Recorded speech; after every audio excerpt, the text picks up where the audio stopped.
कि एक गिलास लेने से प्यास बुझ जाएगी, सोने का चांदी का जो भी तुमको चाहिए वो ले लीजिए, लेकिन एक गिलास से प्यास बुझना चाहिए। परंतु व्यवहार ऐसा ही है। समास करके बोला, समास करके बोला कि एक गिलास से प्यास बुझ गई। पर मित्र, एक गिलास से प्यास बुझने का मतलब एक गिलास पानी के पीने से प्यास बुझ गई। ऐसे ही भगवान की भक्ति करने से हमारे सारे काम बन गए, ऐसा कहना चाहिए। भगवान की भक्ति करने से हमारे सारे काम बन गए। लेकिन जैसे एक गिलास से प्यास बुझी है, उसमें क्या था? पानी। एक गिलास पानी से प्यास बुझी है। ऐसे भगवान की भक्ति करने से सारे कार्य सिद्ध होते, मुक्ति मिलती है। परंतु आपको बोध होना चाहिए विशुद्धि के साथ। पानी कौन है? विशुद्धि। प्रभु के नियोग से जो आपके अंदर विशुद्ध परिणाम हुए हैं, उन विशुद्ध परिणामों के कारण हे मित्र आपके सारे कार्य सिद्ध हुए। असाता साता में संक्रमित होता है, असाता साता में संक्रमित होता है। ओहो, पुण्य द्रव्य चाहिए मनुष्य बनने के लिए, पुण्य द्रव्य चाहिए मनुष्य बनने के लिए, पुण्य द्रव्य चाहिए सुकुल में जन्म लेने के लिए, पुण्य द्रव्य चाहिए श्रेष्ठ धर्म की प्राप्ति होने के लिए, पुण्य द्रव्य चाहिए परिणामों की विशुद्धि के लिए, और पुण्य पाप का क्षय करने के लिए भी पुण्य द्रव्य चाहिए, पुण्य द्रव्य चाहिए। स्त्री पर्याय में जो पुरुषार्थ हो सकता है, एक जननी एक दो बच्चे की बने मां, उसको क्या नहीं ज्ञानचंद जी, एक मां बने एक दो बच्चे की, उसको शील की संपत्ति का चीरहरण करना पड़ता है।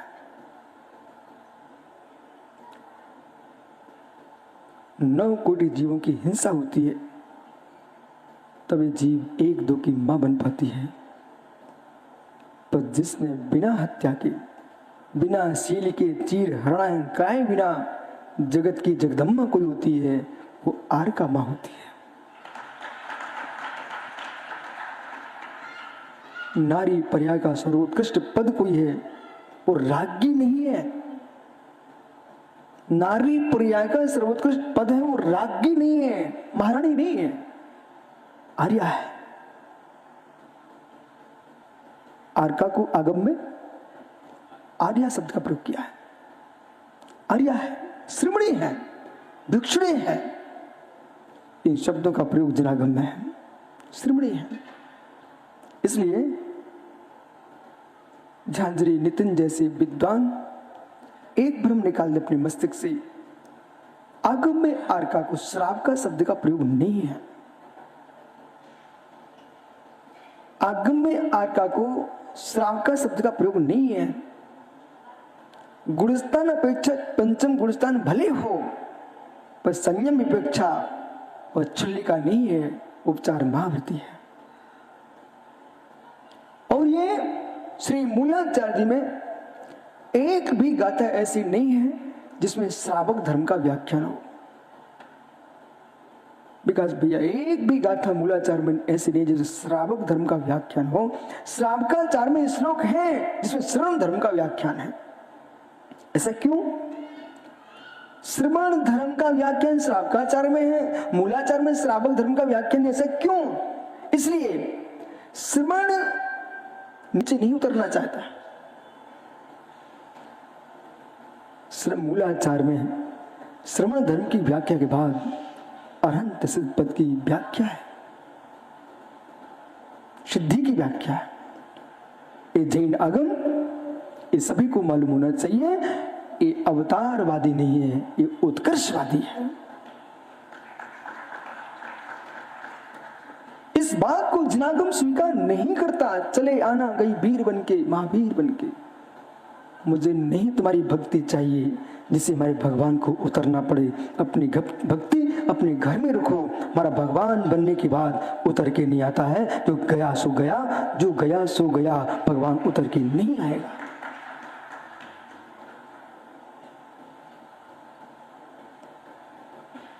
श्रावकाचार्य में मुनि धर्म की व्याख्या है। महाव्रत का श्लोक रतनकांड श्रावकाचार्य में कितना सुंदर लिखा हुआ है। ओहो, महाव्रताम महिताम। एक भी हमारे धरती के देवता दिगंबर मुनि, चाहे वृद्ध हो, बाल हो, युवा हो, प्रौढ़ हो, हे मित्र, पन्ना में हीरा निकलता है। मध्य प्रदेश के पन्ना में हीरा निकलता है। पर सुप्रो सागरी पूछना आप निर्मोह सागर से आए क्या, उनसे ये पूछना हीरे का छोटा सा टुकड़ा भी जो कटिंग हो रही ना, उसके टुकड़े गिर रहे हैं, उसकी भी कीमत है कि नहीं। पर मैंने इंदौर में, सागर में, जबलपुर में, बड़ी बड़ी सिटियों में, कोई भी नगर हो, छोटा देहात भी क्यों ना, जहां सोने चांदी की दुकान होती है, सुबह सुबह से कुछ लोग एक तसला, एक कुचिया लेकर के वो दुकान के सामने नाली साफ करते रहते। ऐसा क्यों? मुना मनीष खड़े होना, इसका उत्तर देना। सागर में तो चांदी की बड़ी बड़ी दुकानें हैं। मैंने सबसे पहले चैत्यालय मंदिर भिंडी के द्वारे पर ही एक स्वर्णकार की दुकान है। मैं जीवन में पहली बार देखा, एक आदमी आया, नाली साफ कर रहा था बड़े प्रेम से। तसला लिए, दो दो तसले लिए, एक में भर रहा, एक में डाल रहा, नाली साफ कर रहा था।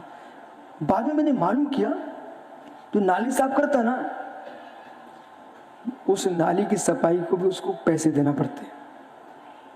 अभी तक आपने सुना है कि नाली सफाई करने वाले को पैसे देते हैं, लेकिन जो सोने चांदी की दुकान के सामने नाली साफ करता है, उस आदमी को, उस स्वर्णकार को पैसे देना पड़ते हैं। बराबर? बोले क्यों? मतलब जो दुकान पर काम हो रहा है, स्वर्णकार कौन सा चांदी का, कौन सा सोने का कण नाली में गिर जाए, वो धो धो करके नाली के अंदर के सोने की भी वही कीमत होती है जो डिब्बी के अंदर के सोने की कीमत है। ऐसे ही मोना मरीज, चाहे वृद्ध मुर्राज हो, चाहे युवा हो, चाहे अंतिम श्वास ले रहे हो, चाहे आज के दीक्षित हो, उनकी वही कीमत है जो अरहंत देव की निर्गंत दशा की कीमत है, वो दिगंबर मुनि की कीमत है।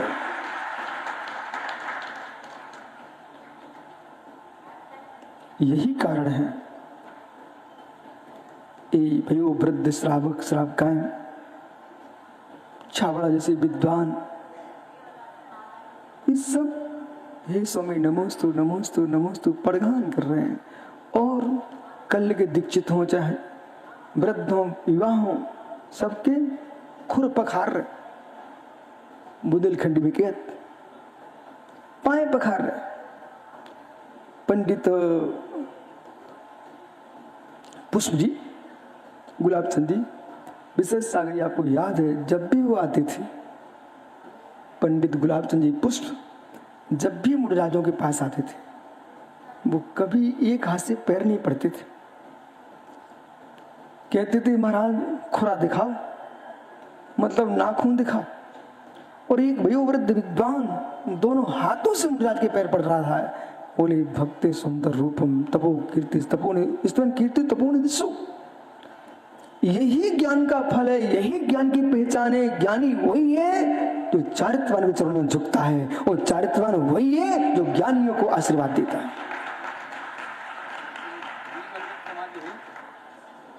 यही कारण है कि पंडित बाबू गुलाब चंद पुष्प, द्रव्यलाल कोठिया, पन्नालाल साहित्याचार्य, जगन्मोहन लाल शास्त्री, इन लोगों ने ज्ञान आराधना की और गुरुओं के चरणों में श्रेष्ठ समाधि मरण किया।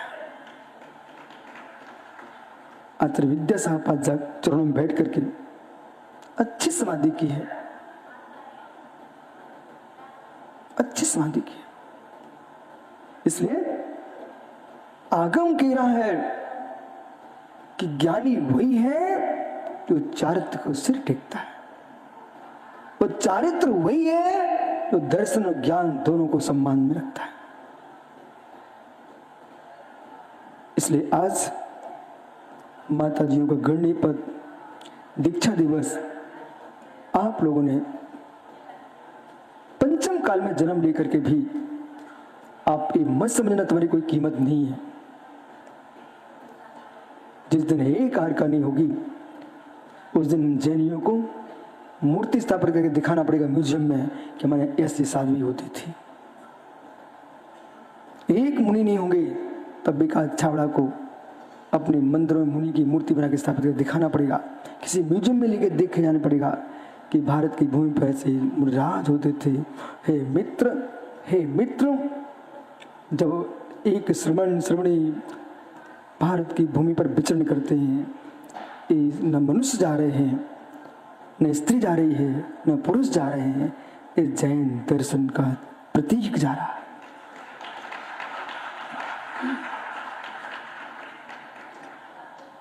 इनकी कीमत करो। क्या मोना, एक भैया यहां पर घड़ी रख गया था,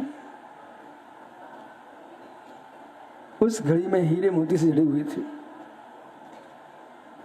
वो बोलता कुछ नहीं था पर 3 दिन से उस घड़ी गोल थी।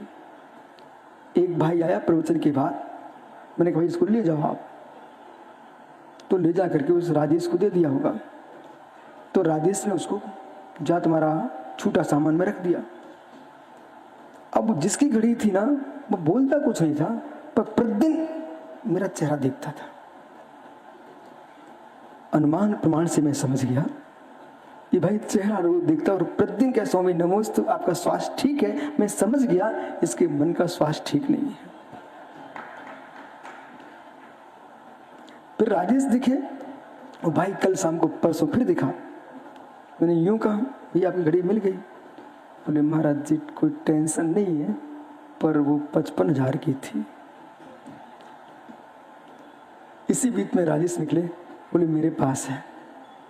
सुनना ध्यान से, घड़ी हाथ में नहीं आई।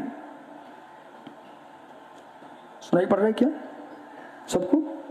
घड़ी हाथ में नहीं आई।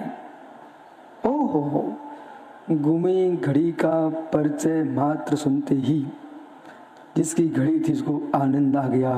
हे मित्र, घड़ी का परिचय प्राप्त करते ही आनंद आ सकता है, तो ये दीक्षा मुक्त बधू की घड़ी के परिचय है, इसे सुनते ही आनंद आता है।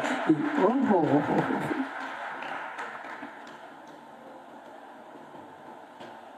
घूमी वस्तु हाथ में आए ना है, लेकिन मालूम चल जाए कि वहां पर है, आनंद आता है। जैसे सीता घूम गई, रावण ले गया, जब तक बोध नहीं था तब तक खोज थी, जब तक बोध नहीं था तब तक खोज थी, पर मालूम चल गया कि रावण हरण करके ले गया। अब खोज नहीं थी, खोज समाप्त, अब तो लाना था। ऐसे ही ज्ञानियों, मिथ्या दृष्टि जीवों को खोजना पड़ता है मोक्ष मार्ग क्या है। मिथ्या दृष्टि जीवों को खोजने की आवश्यकता, मोक्ष मार्ग क्या है। और सम्यक दृष्टि जीव खोजता नहीं है मोक्ष मार्ग क्या है। सम्यक दृष्टि जीव मोक्ष मार्ग को अपने हृदय से, आत्मा से निकालता है।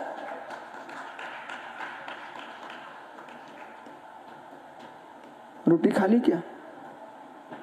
पानी पी लिया क्या? अच्छा भाई, जैसे अभी तक मुनियों की सेवा करते रहे, ये मालवा की मिट्टी है, इसमें त्यागियों के प्रति अनंत श्रद्धाएं अनंत काल से है। एक भी पुराण ग्रंथ उठा के देख लो, प्रारंभ होता है मालवा प्रांत, अवंती देश, उज्जैनी नगरी। बराबर भैया, वहां आप निवास कर रहे हो। मनीष मित्र के नियम ले सकते क्या? जब तक कान में पुनः नमोकार सुनने को नहीं मिले, मेरे शब्द पर ध्यान दें, जो मनीष मोना नियम लेगा वो विकास छावड़ा भी लेंगे, वो है ही नियम ऐसा। मनीष, एक दिन था 45 दिन के जब आप हुए थे, तब तुम्हारी माँ तुमको मंदिर लेके गई थी, वो मंदिर में तुम्हारे कोई बुजुर्ग ने आपके कान में नमोकार सुना था, तब तुम बेहोश तो नहीं थे पर ना समझ थे। ना समझी में नमोकार सुनाया माता पिता ने, भाई बंधु ने। हे मित्र, तब तक तुम मुनियों की सेवा करते रहना, तब तक त्यागियों की सेवा करते रहना, श्रवणियों की आराधना करते रहना, जब तक मेरे लिए होश के साथ अंतिम नमोकार सुनने का समय ना आ जाए। पक्का? कल्लू का अवसर। बाकी के लोग क्या पापी बैठे क्या? इसने भाई जो नियम लिया अच्छा लिया कि बुरा लिया? तो कल्लू का अवसर। सब खड़े हो जाओ, खड़े हो जाओ, करो कारुसर। ये है आपके महोत्सव का फल। विश्वसागर महाराज होलसेल कार्यक्रम है, एक साथ इतने जीव नियम ले रहे हैं और ये सब भगवान सीमंदर स्वामी के केवल ज्ञान में झलक रहा है। और सुंदर सागर, विजय सागर, मुक्ति सागर, कौन से महाराज, विभक्त सागर जी, विश्व सागर, इतनी गणनी मुनिराजों के साक्षी में मालूम आपने छोटा मोटा व्रत नहीं लिया, नहीं लिया, छोटा व्रत नहीं लिया। काला जी छोटा व्रत नहीं है। ये व्रत कनाडा ऐसा है कि जैसे आपके हस्तिनापुर में गन्ने की फसल उग रही है, उत्तर भारत में, महाराष्ट्र में, पर एक पानी की बूंद खेत में जा रही, लोग समझते नहीं है। वही गन्ने में जब गिलास भर के आता गन्ने का रस, तब कितना मीठा लगता है। तुम्हारा एक छोटा सा नियम अनंत सिद्धों का सम्मान है, अनंत अरहंतों का सम्मान है। कभी भूखे श्रावक श्रावकों को भोजन देने में कमी मत करना, कभी त्यागियों को आहार देने में कमी मत करना। लाखों काम छोड़ देना। क्या राकेश पंडित जी अलग से मुहूर्त निकालना पड़ेगा तुम्हारा? खड़े हो जाओ।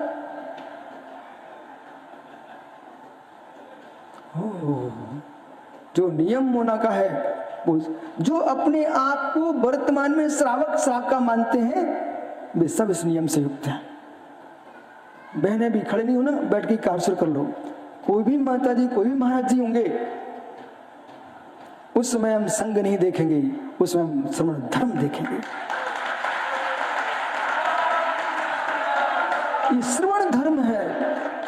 यदि विश्वसागर महाराज जी की संग की मात बहनें आहार देने गई विश्वसागर महाराज जी को, और बगल में कहीं बिहार सागर खड़े आहार ले रहे हैं, तो विश्वसागर को आहार तो पूरा कराना, वो अपने महाराज को नमोस्तु बोल करके एक गिलास उन महाराज को दे के आ जाना।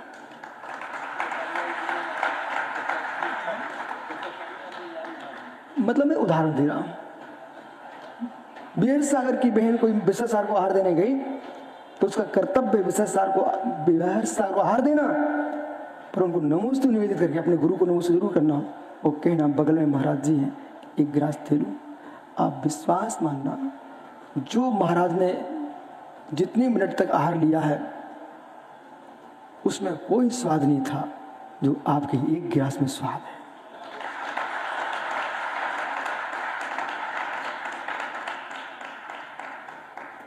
मैंने तो छोटे से देखा है किसान को और बैल को। बैठ जाओ सब लोग, तुम सच्चे धर्मात्मा हो। किसान को बैल को, अच्छा सुंदर सागर मारिया मैंने किसान को और बैल को देखा। किसान के यहाँ जब भोजन आता है, उसके कुटुंब के लोग भोजन देने पहुंचते हैं, और भोजन को देख करके शांत सहज आ जाते हैं। वो किसान अपने भोजन के टिफिन से, कलेवा से 2-3 टुकड़े जरूर निकाल के रख लेता है। आपको मालूम है, इतनी घास चरने वाला जीव क्या रोटी के एक टुकड़े से उसका पेट भरता है? क्या नहीं भरता। वो 3 टुकड़े की उसने सामने बैठा जो शांत था, पूंछ हिलाए बैठा मतलब इतनी देर से उसकी पूंछ हिला रहा है। उसकी देखिए, जो पूंछ हिला रहा है, इसका मतलब उसके अंदर की बरगड़ाएं अभी प्रशस्त चल रही हैं कि ये मुझे रोटी का टुकड़ा देगा। एक टुकड़ा उसको दिया और बैलों की जोड़ी को एक एक टुकड़ा उनको दे दिया। इतने में बैलों के जो नेत्र हैं वो चमकते नेत्र कहने लगे कि हे स्वामी, मेरी पूरी थकान समाप्त हो चुकी है कि आपने मेरे कंधों से जो खेती उगाई है पर उसमें स्वाद कैसा आता है, वो घास का ही नहीं, आपने मुझे रोटी का भी स्वाद बताया है। तो जैसे किसान से सीखो और उसके खेत की मेड़ से कोई दूसरा निकल रहा हो तो जरूर बोलता है कि आओ सुप्रोसा भैया कलेवा कर लो, ऐसा बोलता। कोई करे ना करे पर चलने वाला खुश हो जाता है। तो विकास छाबड़ा कुछ ऐसे भी लोग होते हैं जो टिफिन खोल करके पीछे देखते हैं, चलो सिंहासन के पीछे बैठ करके खा पी करके और मुंह पहुंच करके फिर पूछते हैं आपसे, कहा है छाबड़ा जी भोजन हो गए क्या? ओह, निशाचर लोग ऐसे ही होते हैं। जो देव पुरुष होता है वो मुंह पहुंच के पूछने नहीं आता है, जब तक स्वयं के मुख में बाद में रखता है। मुनको दे भोजन फिर निज करे आहार। मुराज को आहार देकर के फिर अपने मुख में ग्रास सकता है। मित्र वह भविष्य का देव है और देव ही नहीं देवाधिदेव है। धन्य धन्य, आप विश्वास माना, जितनी आस्था हमारे प्रति आपकी है उतनी आस्था मुझे आपके प्रति है।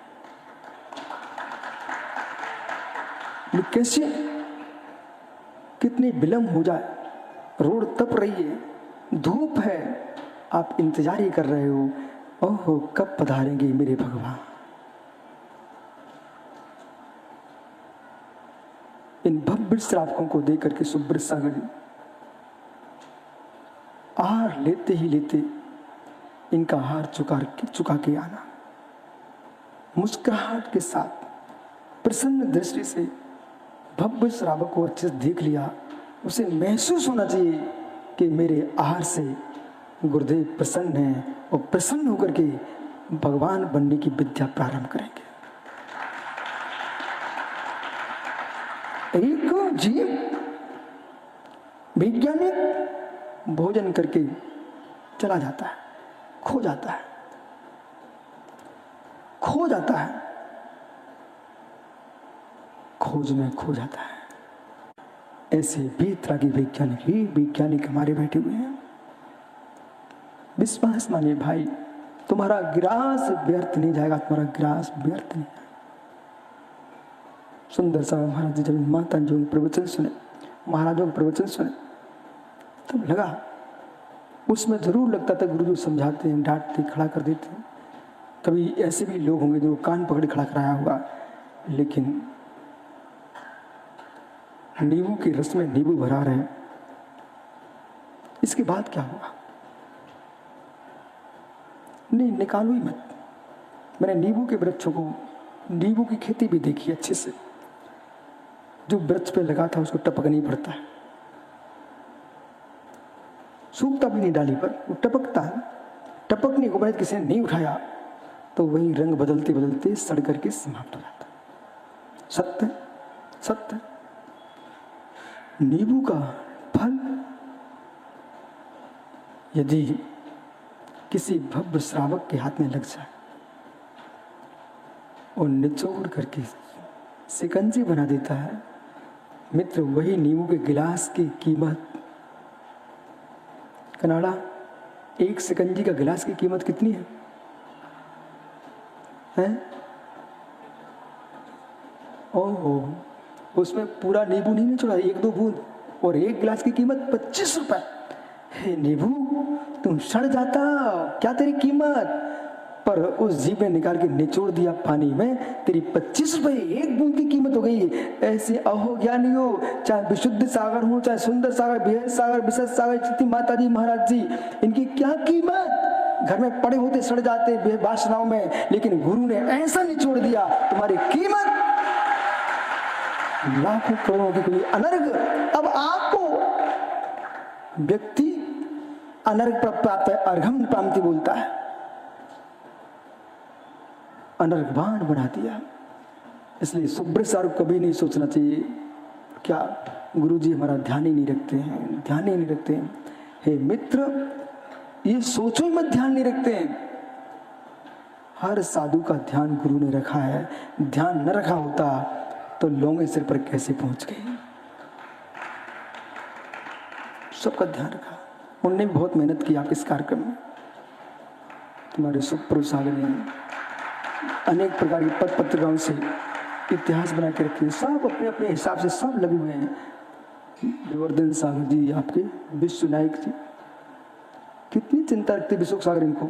विश्व नायक वृद्ध हैं, लेकिन एक बार कोई दूसरा भूल कर ले, कोई बात भूल जाए, पर विश्व नायक कोई बात नहीं भूलते।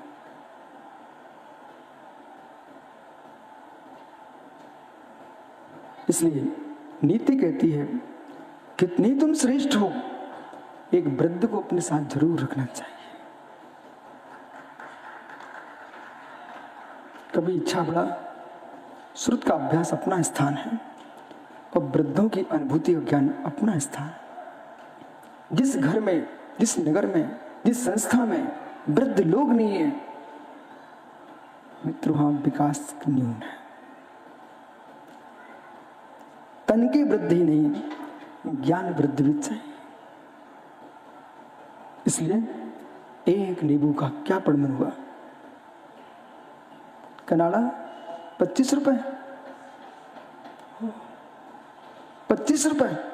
और वो ही इनके जहां रहते ना दिल्ली में, वहां मैं लाल मंदिर से चांदनी चौक गया, रास्ते में नींबू मिर्च पड़े हुए थे और लोगों के पैरों के नीचे कुचले जा रहे थे। उसकी कितनी कीमत थी? जो मिर्च पैरों में आ गई, नींबू, उसकी क्या कीमत बची? कुछ नहीं। ऐसे मित्र जो बादशाहों के पैरों के नीचे आ जाते हैं, जज मित्र उसी कोई कीमत में। प्रसन्न भाई ओ पटना जज सुनना ना भैया, वो छोटा जज कहाँ गया? सुब्रत साहब कौन से जज थे? कहाँ है भाई टीकमगढ़ भैया? जज साहब है। हाँ टीकमगढ़ का भैया। हाँ जज साहब कहाँ है? आदेश कुमार जज साहब चले गए शायद। आदेश सुंदर सागर जी, ये आदेश भाई है, ये भी जज है। 1990 में टीकमगढ़ में गुरुजी के कमंडल में पानी भरता था। सबके दिन एक से नहीं होते, जीव कहाँ से कहाँ पहुँच सकता है। अभी हमसे कह रहा था यहाँ करके, बोले आपका सूत्र आपको ही लागू हुआ। हमने क्या हुआ? बोले आप टीकमगढ़ में छुल्लक थे। उनकी हाँ, बोले सबके दिन एक से नहीं होते। 10 साल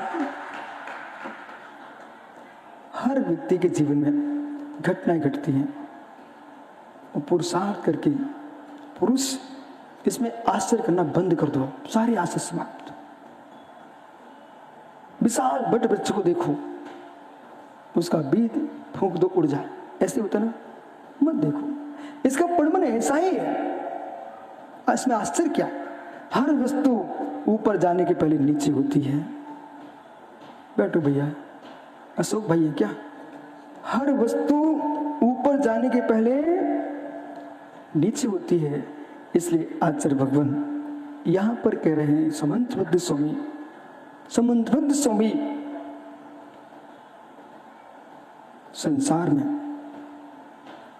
एकांत दृष्टि जो है वह महारिपु है, महाशत्रु है। और एकांत दृष्टि उसी जीव की होगी जो मोह से ग्रसित होगा। ये सुंदर बात। एकांत दृष्टि विकास भैया उसी की होगी जो मोह से ग्रसित होगा, और छोटे मोटे मोह से ग्रसित नहीं होगा। दर्शन मोह से ग्रसित होगा, वही एकांत दृष्टि होगा। इसलिए किसी भी एकांतिक धारणा बना के जो बैठी हो, देव सा गुरु की पूजा करते हुए भी तुम मिथ्या दृष्टि हो। राकेश पंडित समझ में आ रहा है क्या? बराबर है। वो आपके बराबर कहने की आवश्यकता नहीं है। ये निर्णय मेरे अंदर झूल रहा है, ये बराबर ही है। एकांत दृष्टि जो भी बनाएगा वो मोहिनी क्रम से दूषित चित्त है। कोटारिया गए क्या सूरत अहमदाबाद के भैया? देखो राज्य व्यवस्था होती है ना, राज्य व्यवस्था, तो राज्य व्यवस्था के शास्त्र हमने पढ़े हैं, धर्म व्यवस्था भी पढ़ी हुई है। उसमें स्पष्ट लिखा होता है यदि कोई राजा स्वर्गस्थ हो जाता है तो जो सम्राट के पूर्व मंत्री, जो मंत्री तंत्र है, उससे भी कहा जाता है कि आप अब राजा की सेवा वैसे करना जैसा आपने पुराने राजा की है। ऐसे मित्र जैसे गुरु के चरणों में आप रहते थे, ऐसे आपको पूरे संघ की सेवा करना है। ये संदेश आप ही लेके आए थे, इसलिए उस संदेश के साथ, पत्र के साथ, पत्र आपने सौंपा है तो अपने आप को भी सौंप देना चाहिए। ये सोच के घर नहीं जाना कि हमारा काम पूरा हो गया। अभी काम पूरा नहीं हुआ, अब काम प्रारंभ हुआ है। जितने माता जी, महाराज जी, आचार्य गणनी माता जी सब आई हैं, ये ना सोचें हमने तो अपना काम पूरा कर दिया, हम लोग फुर्सत, काम किया नहीं है, अब काम प्रारंभ हुआ है कि आपको जैसे गुरुदेव के चरणों में रह करके उनके साथ संघ का पालन कराते थे। एक आगम में लिखा गण पोषण। तो गण पोषण जो काल है उसके दो अर्थ हैं।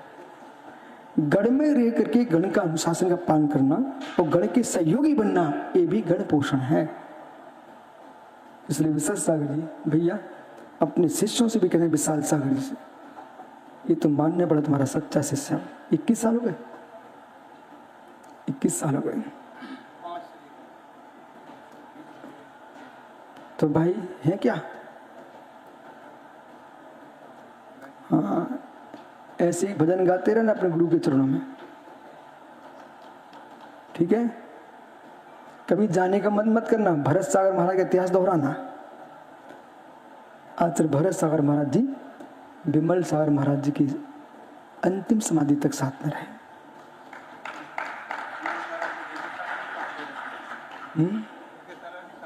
प्लीज देखो, जिन जिन के नियोग हैं, इसका मतलब ये भी नहीं समझना जो बाहर गए भी ठीक नहीं कर रहे हैं। जो बाहर गए हैं वो भी धर्म की प्रभावना कर रहे हैं, वो भी गुरु आज्ञा का ही पालन कर रहे हैं। हमारे यहाँ सुब्रत सागर है, विनम्र साहब, बस क्या विज्ञ सागर है, सुब्रत सागर जाने की मना नहीं करते, हम तो रोज बोलते रहते चले जाओ।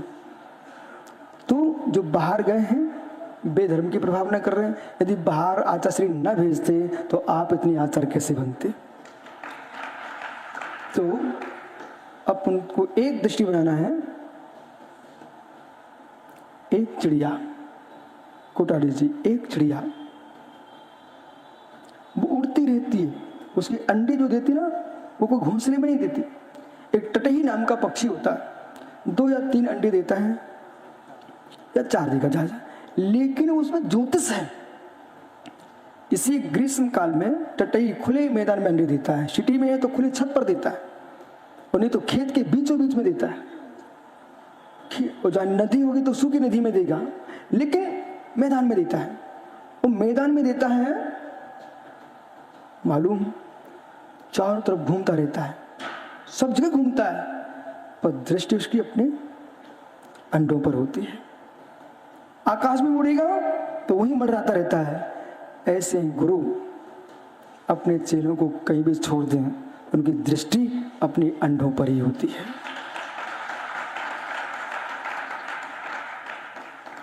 पक्षी अंडों पर बैठे ना, ओज आहार न दे तो बच्चे अंदर आन बढ़ नहीं सकते। ऐसे गुरु आशीष, अनुग्रह और निग्रह का ओज न दे तो शिष्यगण बड़े हो नहीं सकते। बैठो भैया, ध्यान रखना आपने जो किया है। बहुत भोला भाला जीव है मित्र, आपका समय हो गया।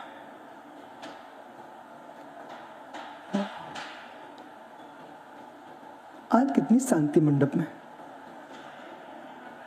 उसका कारण बताओ, बताओ। शांति का कारण ये है, सुख नहीं है। आज तुम्हारे मंडप पे शांति क्यों है? सुख नहीं है। कौन सा? ईश्वर सुंदरी का। क्योंकि एसी नहीं चल रहे, कूलरों की आवाज नहीं आ रही है, इसलिए आपके पंडाल में सुख नहीं है, शांति है।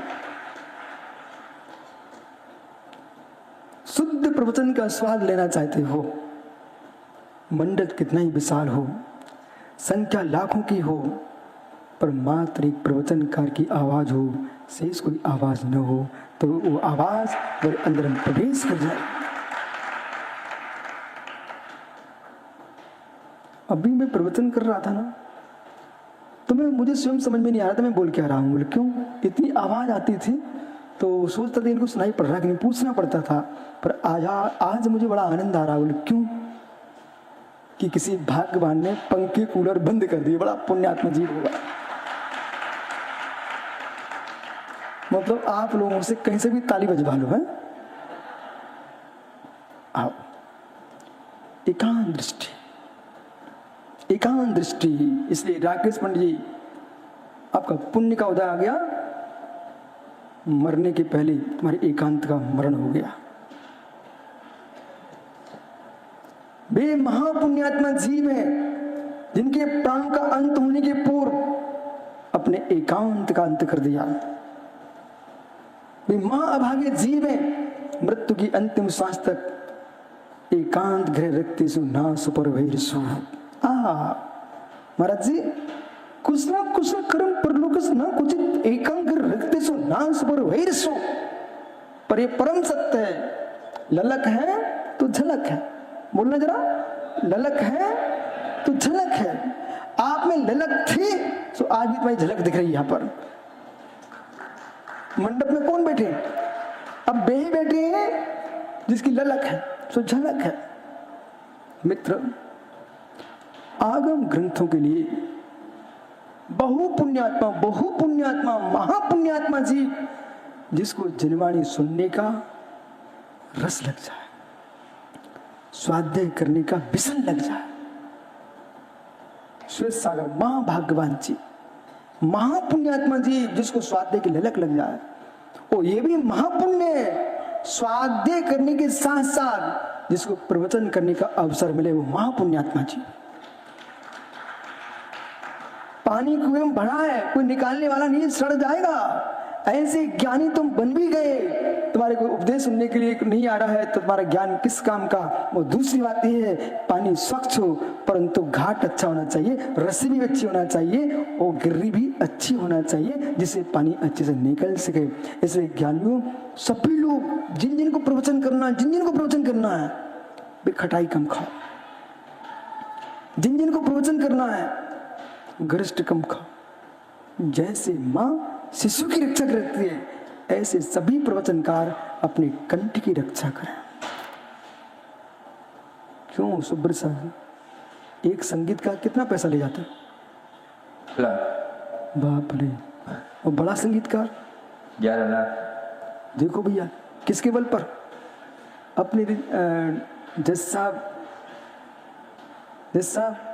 अखिलेश भैया, आप हथौड़ा चलाते हो कि खंती खोदते हो कि रोड पे मिट्टी डालते हो? किसके बल पर आपको कितना वेतन मिलता है एक महीने में? 3 लाख। बाप रे। वो देख भैया, देखो इनका चेहरा, ये किसके मिलते हैं आपको? मात्र कंठ गाल बजाने के मिलते हैं। ओ लेकिन कितनी बुद्धि से कंठ का प्रयोग करता जीव, वो 3 लाख एक महीने मिलते। अब सोचिए, इस भारत सरकार और बिहार सरकार इनको धर्म अधिकारी बना के रखे हुए हैं। बिहार सरकार है ना, पटना राज्य सरकार, इनको धर्म अधिकारी, पूरे जितने तीर्थ मंदिर हैं सबके अधिकारी बना के रखे हैं। मित्र किसके बल पर? कंठ। ओह, इसलिए बुद्धि और कंठ, ये दो इतने सुरक्षित रखो, इतने सुरक्षित रखो है। और हमारे विश्व सागर महाराज कह रहे, बोले महाराज एक बात क्यों भूल रहे हो? बुद्धि भी हो, कंठ भी हो, धन बल है, बुद्धि बल है, तन बल है, राज बल है, सैन्य बल है, पुण्य बल नहीं है तो कोई बल काम में नहीं आएंगे। देखा, ऐसा ही हमको बोलते रहते हैं।